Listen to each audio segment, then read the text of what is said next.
Bonjour à tous. Voici donc la dernière vidéo, cinquième et dernière vidéo concernant les lois de la gestion du temps. Toujours avec comme visée de vous les faire découvrir, de voir dans quelle mesure elles peuvent faire écho avec votre propre façon de gérer votre temps. Et puis c'est l'occasion aussi pour moi de vous donner quelques conseils pour être toujours plus efficace dans votre gestion du temps.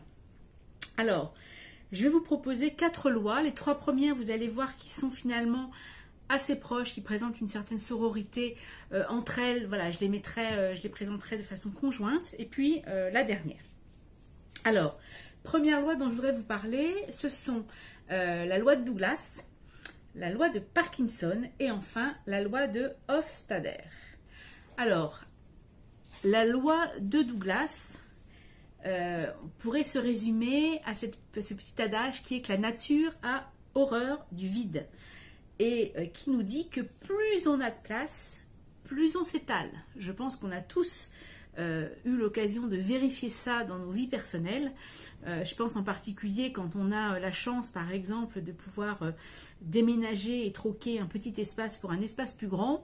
On est toujours étonné de se dire mais je ne comprends pas, j'ai plus d'espace et c'est toujours aussi encombré. Ben oui, parce que la nature a horreur du vide. De la même manière qu'on a pu aussi observer, par exemple, en entretien ou en réunion, la difficulté que l'on a à maintenir un temps de silence. Et souvent, eh bien, le silence est comblé par quelqu'un. Parce que là encore, il est parfois difficile effectivement de vivre et de supporter le silence. Donc voilà ces deux illustrations sur la question de la nature a horreur du vide. Donc la loi de Parkinson, elle, on l'appelle aussi la loi de la dilatation du temps. Alors ce que ça nous dit, c'est que le travail tend à se dilater pour occuper toute la place.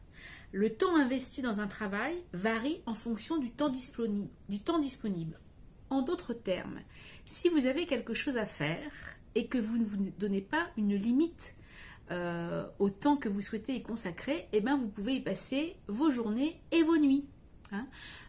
C'est ce qui se passe par exemple lorsque, bon ça arrive de moins en moins heureusement, mais je sais qu'à une époque en tout cas, nombre de réunions avaient une heure de début mais pas d'heure de fin. Et inévitablement, eh bien, les réunions débordaient et se terminaient à point d'heure. Donc c'est très important, voilà, de borner les choses, puisque sinon, bah, évidemment, bah, plus j'ai de temps, plus je m'y étale et plus je vais passer de temps à faire ce que j'ai à faire. Et puis, la dernière loi, celle de Hofstadter, nous dit qu'il faut toujours plus de temps que prévu. C'est-à-dire qu'on a en fait une tendance à sous-estimer en fait le temps qu'on va passer à une tâche. Alors pourquoi? Parce que peut-être on se surestime, je ne sais pas, on se croit ayant des dons et des talents cachés que l'on n'a pas et on manque pour le coup cruellement de réalisme. Alors c'est peut-être aussi parce que on a un peu le sentiment parfois que le temps nous manque, qu'on aimerait bien pouvoir faire tout un tas de choses et que dans cette espèce d'illusion dans laquelle nous sommes baignés, ben voilà, on a tendance à vouloir absolument faire rentrer le maximum de choses dans une journée qui ne fait jusqu'ici que 24 heures. Donc ces 3 lois-là, elles nous amènent en fait à quelques réflexions que je vais partager avec vous. La première, c'est que eh bien, c'est important de ranger, de classer, de trier. Ça renvoie à la loi de Douglas, hein, plus on a d'espace, plus on s'étale.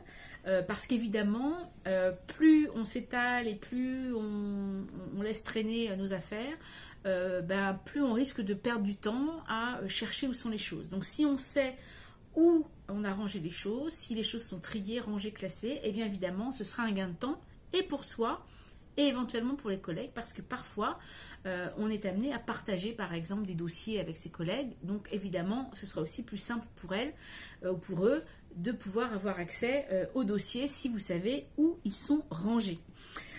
Et ça c'est vrai à la fois pour des éléments tangibles, hein, je parlais de dossiers, ça peut être un dossier papier par exemple, des livres, des classeurs ou autres, mais c'est vrai aussi pour des objets intangibles, hein, je pense aux mails par exemple, où parfois on perd un temps fou à retrouver un mail dans son fil de discussion et on ne sait plus, voilà. Donc plus on sera méticuleux, plus on sera rigoureux dans son rangement ou son classement, plus on sera efficace, hein, et efficient en termes de temps.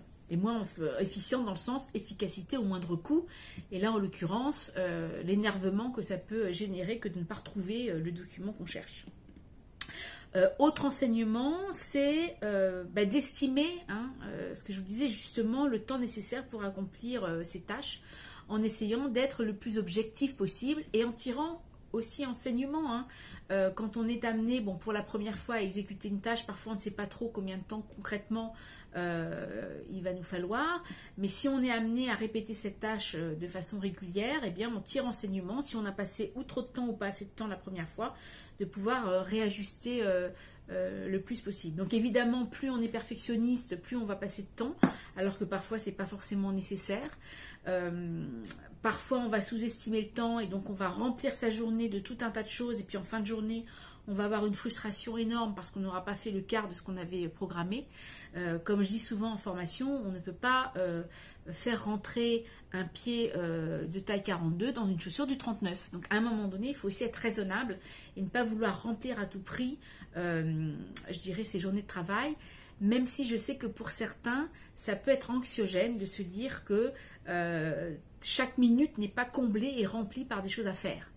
On le voit d'ailleurs parfois en vacances où ces mêmes personnes ont du mal à être dans une forme de vacuité et de profiter, je dirais, de ces temps de loisirs, et qui ont absolument besoin, même en vacances, d'avoir un programme extrêmement serré avec un timing à suivre absolument à la minute, quoi.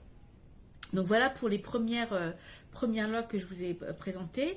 Et puis la dernière, toute dernière que je voudrais vous présenter, c'est la loi de Murphy, qu'on pourrait appeler aussi de façon un peu triviale la loi de l'emmerdement maximum, et qui nous dit que rien n'est aussi simple qu'il n'y paraît, et que tout ce qui peut tourner mal tournera mal.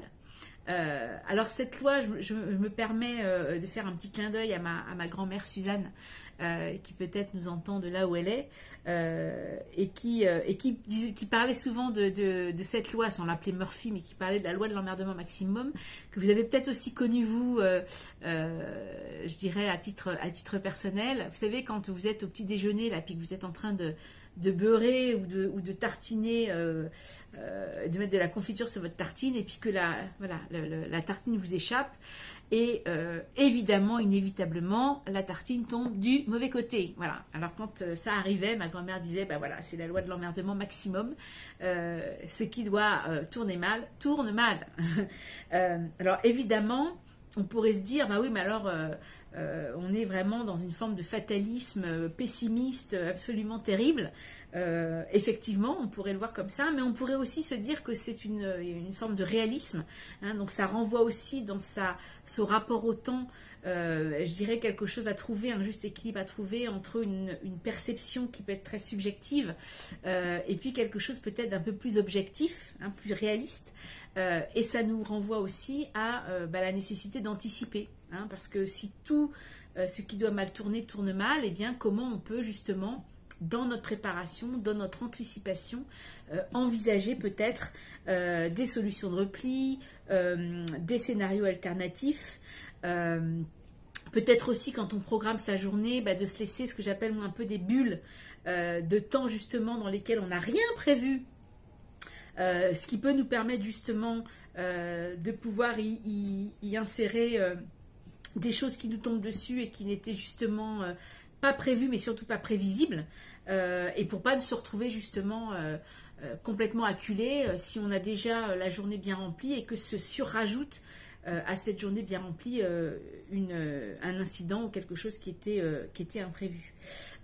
L'autre leçon peut-être qu'on peut tirer de cette loi de Murphy, c'est de suivre régulièrement son activité. C'est-à-dire que quand on a programmé sa journée avec les différentes choses que l'on veut réaliser, de faire peut-être un point. Alors ça peut être à mi-parcours, donc par exemple avant d'aller déjeuner ou autour du déjeuner, de façon à pouvoir éventuellement réajuster si ce que vous aviez programmé est en train de déraper. Alors c'est vrai pour une journée, c'est vrai aussi pour une formation, ce serait vrai également pour une réunion. Si vous voyez que la première activité finalement a pris beaucoup plus ou beaucoup moins de temps que prévu, comment vous pouvez réajuster les activités qui suivent de façon à respecter à la fois le timing qui a été prévu et puis d'atteindre l'objectif qui avait été énoncé au départ. Donc réajuster en cas de dérapage, c'est quoi? Bah, ça peut être de renégocier éventuellement des délais qui vous ont été donnés si vous sentez que vous ne pourrez pas les respecter. Ça peut être de réaffecter les ressources, je pense aux personnes par exemple. Ça peut être de déléguer certaines des tâches. Et puis je dirais, dans un peu l'hypothèse du pire, de sacrifier parfois certaines actions. Alors soit de les reporter, ce qui serait un moindre mal, ou de les sacrifier dans le sens où de se dire bah, cette action-là, je ne la ferai pas. Alors évidemment, ça suppose qu'au préalable, vous ayez effectivement priorisé vos tâches et que vous sacrifiez des tâches qui ne sont évidemment pas prioritaires. Voilà. Nous venons à bout là, de ces différentes lois. J'espère que ces différentes vidéos, ces 5 vidéos, vous auront été utiles. Pour aller plus loin, je vous invite à aller explorer les différentes vidéos qu'il y a sur ma chaîne YouTube, à partager et à vous abonner si ce n'est déjà fait. Et puis vous pouvez également aller plus loin en vous procurant mon petit livre pour ne plus perdre votre temps, qui foisonne à la fois d'éléments d'introspection, de tests, d'éléments de compréhension aussi de ce qu'est le temps, et notamment le temps dans le domaine professionnel, et puis qui vous donne également plein d'exercices et de bons conseils pour pouvoir vous améliorer, en l'occurrence en matière de gestion du temps. Je vous souhaite à tous une bonne continuation, belle journée, et je vous dis à très bientôt. Au revoir.